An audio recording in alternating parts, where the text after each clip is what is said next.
असं तो पोरगा बोलून गेला आहे आणि बाळाला हे खरं वाटतंय,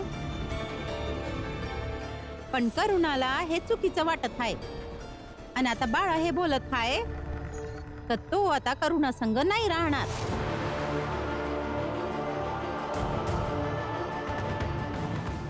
बाळा दादा हे होय बाळा दादा, दोघांच्या बाजू ऐकल्या भी नाहीस, पर तरी बी बाळा दादा बोलून सुरू झालास.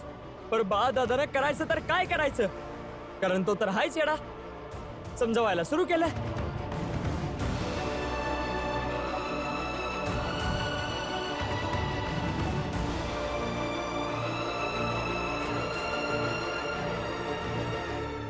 भीम, तू महान आहेस, समध्यात महान. शेवटी आपल्या जातीचा पहिला माणूस आहे ज्यानं ग्रॅज्युएशनची परीक्षा दिली आहे. मग तू तर महानच झालास ना. घे. काय करतोय बाळा दादा? अरे मी बी तुझ्यावर फुलांचा वर्षाव करतोय.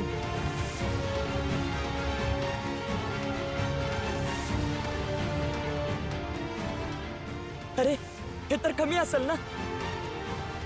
हे घे, अजून घे घे. पर ह्या मुद्द्यात तू मला काय बी नाही समजावायचं.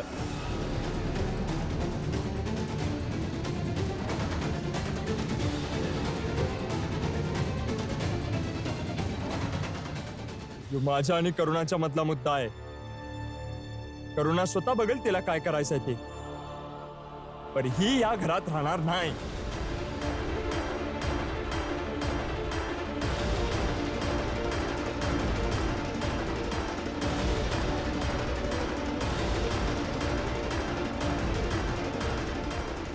भीम, तू ना लई वाईट नशिबाचा आहेस. बनवती जोडली आहे तुझ्या संग. जेव्हा बी तुझ्या आयुष्यात कुठली बी चांगली संधी येते, काही ना काही वाईट होतच असतं.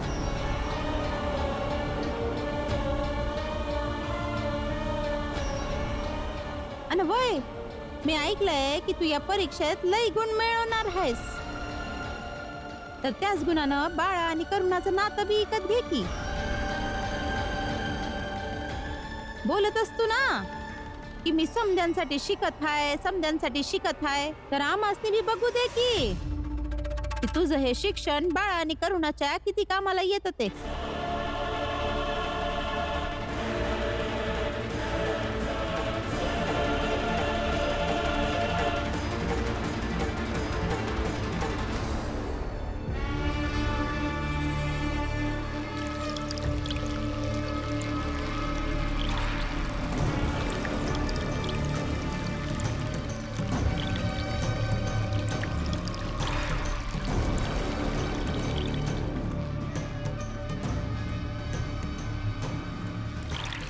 कर व्यवस्थित, अजून चांगले कर शुद्धीकरण.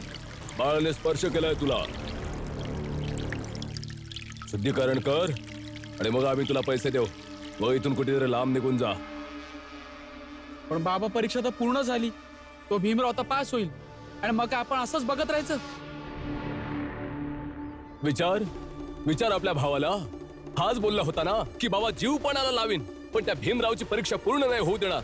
विचार आता याला काय झाले त्याचे. होय, बोललो तर होतोच, परंतु सर्व काही केल्याच्या नंतर देखील भीमराव नेहमीप्रमाणे वाचलाच. आणि आश्चर्याची गोष्ट ही आहे की आपली एक योजना देखील पूर्ण झाली नाही. मग शिका या सुमित कडून, याच्याकडूनच काहीतरी शिका की कसे आपल्या कामात यशस्वी व्हायचे असते. बघा याला, मार खाल्ल्यानंतर देखील याने आपले काम पूर्ण केले आहे. आणि एक तू, अरे याला तरी विचारायचं होते की आम्ही काय करायचं, काय केलं पाहिजे.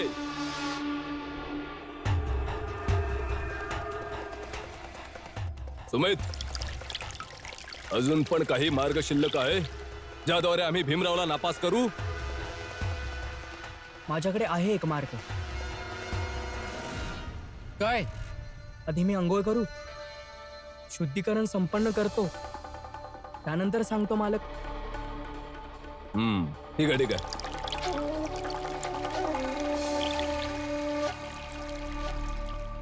तू इथं अशी बसून काय विचार करतेस? उठान चालती होईत ना. बाळा, तू हे काय बोलतोस? तुला अंदाज तरी आहे का? नाही, अजिबात अंदाज नाही. तुम्ही एक काम का नाही करत, मलाच इथं तुम्ही जायला सांगा. नाहीतर तुम्ही तरी मला इथनं बाहेर काढा, नाहीतर म्या हिला काढतो.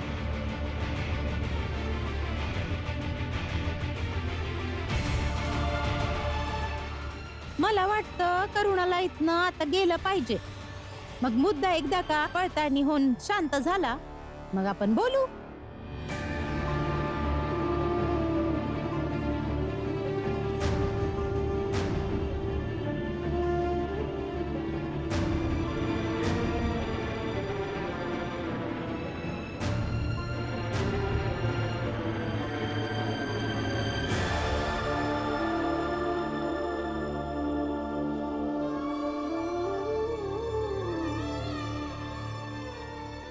आता जर उठलीच आहेस तर पुण्यांदा घराच्या आतमध्ये जाऊ नकस. जरा बी येळ इथं थांबू नकस. निघून जा इथनं.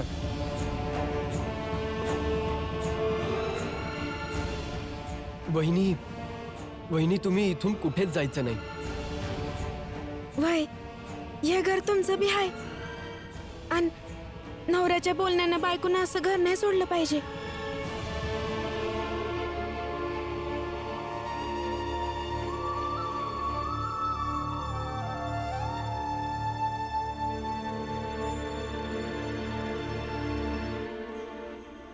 काय करायला हवं मला आई? परत सांगा ना. आता तर सांगितलं, तुला निघून गेलं पाहिजे. पण मी कुठेच नाही जाणार.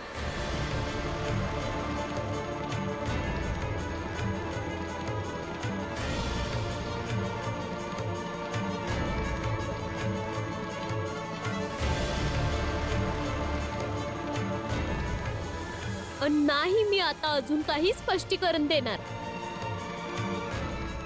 कारण कापासून समजावून, रडून, बोलून, वरडून स्वतःला लय सिद्ध केलं म्या. पर आता अजावत नाही. आणि आई मला माहितीये तो पोरगा, माहित नाही नाव काय म्हणाला होता तो. सुमित,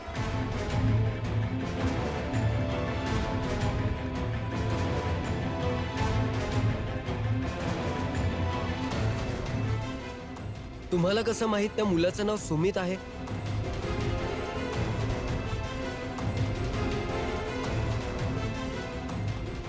ते ते पडलं माहित.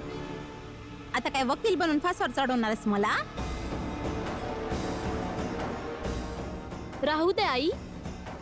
तुम्हाला कसं बी त्या पोराचं नाव माहित पडलं असेल, पण मला हे माहिती आहे की तुम्ही मला त्रास देण्यासाठी काय बी करू शकता. पर मला आता फरक नाही पडत. करुणा, तू आई संग असं नाही बोलू शकत. सासू आहे तुझी ती. बाळा दादा, जर तुम्हाला तुमच्या बायकोला समजूनच घ्यायचं नाही, तिचं ऐकूनच घ्यायचं नाही, मग तुम्ही ओरडून आदेश का देताय?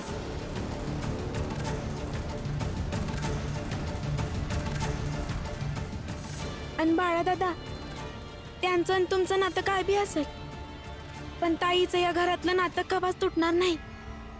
आणि संपू बी नाही देणार. ज्याला जे करायचंय ते करू देत.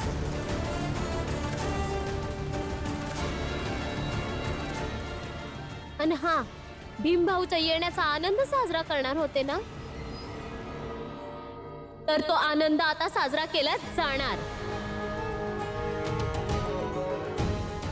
पण वहिनी तुम्ही हे नाही भीमभाऊ,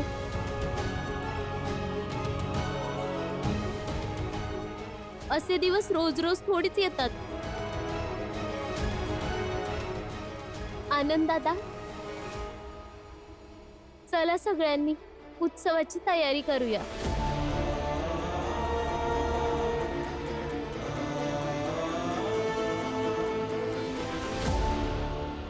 ठीक आहे भीम, मी स्वतःच इथनं निघून जातो. समधी करा साजरा उत्सव. आंबाळा,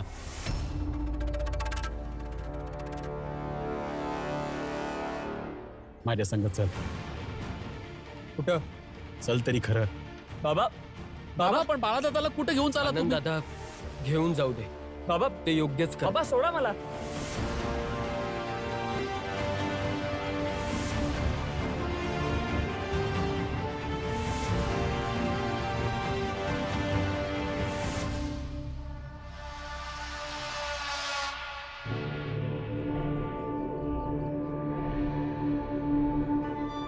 चल आता सांग, परीक्षा संपल्यानंतर देखील आम्ही भीमरावला कसे नापास करू शकतो?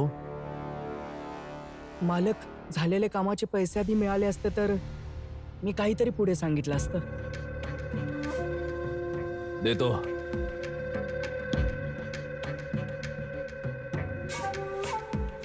हे घे, सर्वच ठेव. आता सांग, काय केले पाहिजे आम्हाला? मालक, वर्गणी मिळवा. जेवढे पण मोठ्या जातीचे लोक आहेत ना, त्या सर्वांकडून वर्गणी गोळा करा. वर्गणी गोळा करून एवढे पैसे जमा करा की जिथे भीमरावच्या परीक्षेच्या पेपरची तपासणी होत असेल ना, तेव्हा त्या शिक्षकांच्या पुढे पैसे ठेवताच तर मनाई करण्याचा कोणता पर्यायच नसेल. त्यांना आपण विकत घेतले जाऊ, तेव्हा येईल मजा.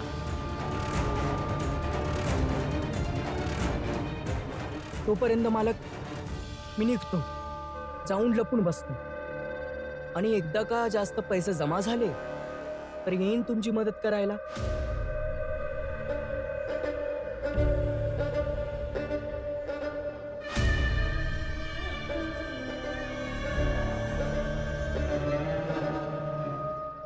सुमित, उत्कृष्ट उपाय सांगून गेला नाही? सुंदर, अति सुंदर. आणि उच्च जातीच्या लोकांसाठी ही एक अविस्मरणीय गोष्ट ठरेल की भीमरावला ग्रॅज्युएशन मध्ये नापास करण्यासाठी सर्वांनी मिळून वर्गणी दिली. मस्त झाले. मैपाल आणि शिशुपाल, तुम्ही दोघे मिळून जेवढी जास्तीत जास्त काढता येईल वर्गणी गोळा करा. हो बाबा. होय बाबा. आता बघतोच मी की हा भीमराव कसा पास होऊन दाखवतोय. बाबा बाबा सोडा. बाबा मी बोलतोय, सोडा मला. बाबा बस.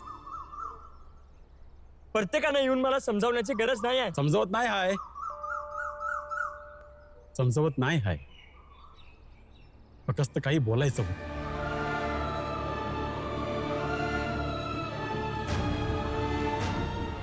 जेव्हा तुझी आई भीमाबाई आपल्याला सोडून गेली होती, तेव्हा मी बी ह्योच विचार केला होता. माझ्या संग बाळ आहे, घरचा समद्यात मोठा पोरगा. मी आणि तू, आपण दोघं मिळून आनंदन भीमला सांभाळायचं. परंतु तू तर घर सोडून निघून गेलास, आयुष्यभर पळत राहिलास.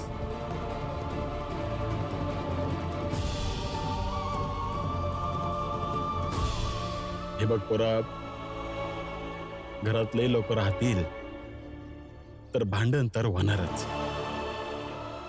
करुणा बरोबर आहे का चुकीची, ह्यो वेगळा मुद्दा आहे. मला नाही माहित का तुमच्या दोघांमध्ये काय झालं आहे. अन्न काही बी खरं माहित नसताना निर्दोषवर आरोप लावणं चुकीचं आहे. पर ह्या प्रकारे असं घर सोडून जाण्याचा, त्याबद्दल विचार करण्याचा तुला अजिबात हक्क नाहीये. आणि तो नसला बी पाहिजे. तुला जे बी करायचं आहे ना, घरात राहून कर. मी मनाई नाही करणार आहे.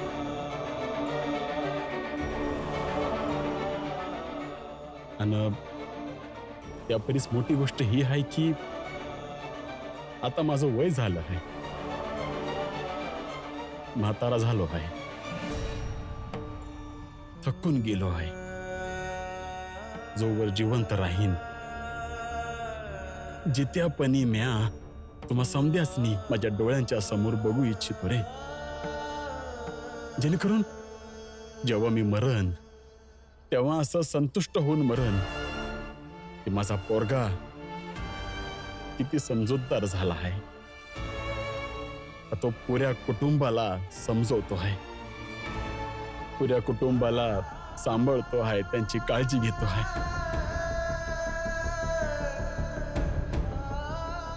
हे बघ पोरा,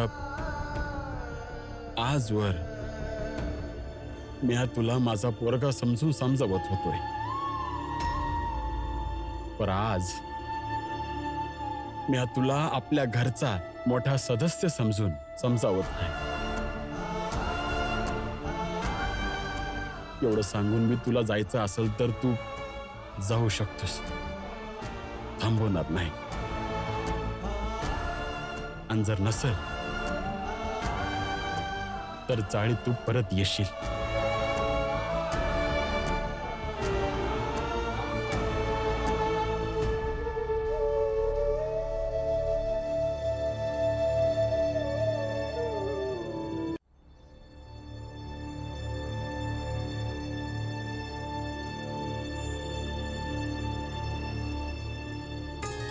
अरे अरे आ सगळ्यांनी आनंदाने नाचूया.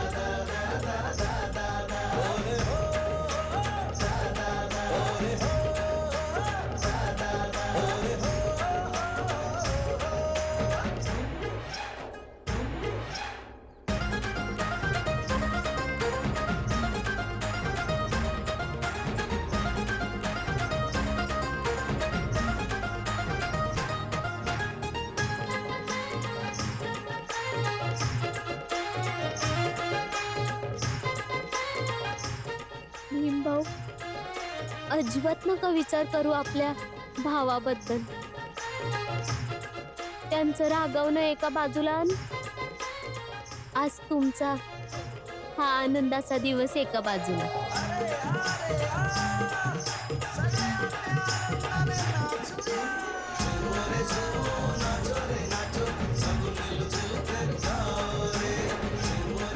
रामजी भाऊ, आज तुम्हाला नाचलंच पाहिजे. या परी चांगलं दिस कुठलं असेल हा? या बरं.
हे काय करताय तुम्ही?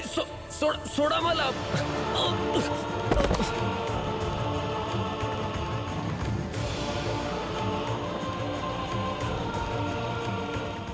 तुझं स्वप्न आहे ना लंडनला जाऊन शिक्षण घ्यायचं. आम्ही बघतोच की तू इथे मुंबईत सुद्धा कसं शिक्षण घेतोस.